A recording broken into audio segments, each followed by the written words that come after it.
Hi guys, it's Angie with Fun Endeavors Tie-Dye Lab. Today I'm making a spiral shirt, but I'm going to use some brighter colors on this one.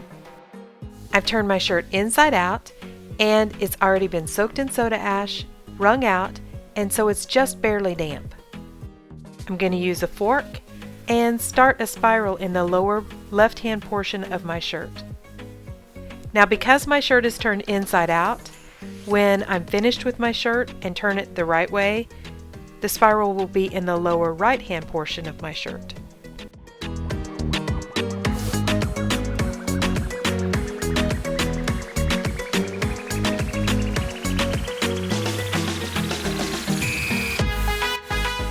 After my shirt is spiraled, I'm going to hold it in place with some rubber bands.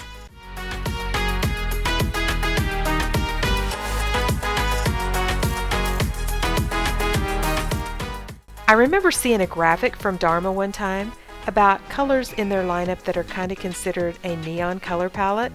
I looked for it again, but I couldn't find it. But the first time I found it, I remember writing the colors down. And they were light red, soft orange, lemon yellow, one of the lime colors, I can't really remember which one, turquoise, and blue violet.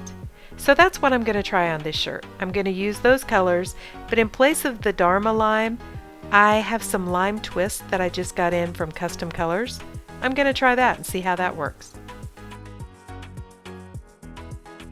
I'm going to apply the colors in pie shapes to my shirt, and I'm going to use the same color and design on the front and on the back. I'm making sure to saturate each one of these areas really well, but when I go through the middle of the shirt, I'm just barely passing any color through that middle portion where I started my spiral. If you put a bunch of color in that middle area, when they all mix right in that middle, it's going to get real muddy and brown looking. So I really try to only put just a little bit of color or bring it right up to that middle area, because I'd like to keep that area nice and bright.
Alright, so here's what our spiral ended up looking like. I'm not entirely sure I would consider it neon, but I do think it's nice and bright and I like the color combination together. If you guys are enjoying watching my videos, I sure would appreciate it if you would subscribe to my YouTube channel. All you have to do is hit the big red subscribe button. Thank you guys for watching, and I hope you have a great day.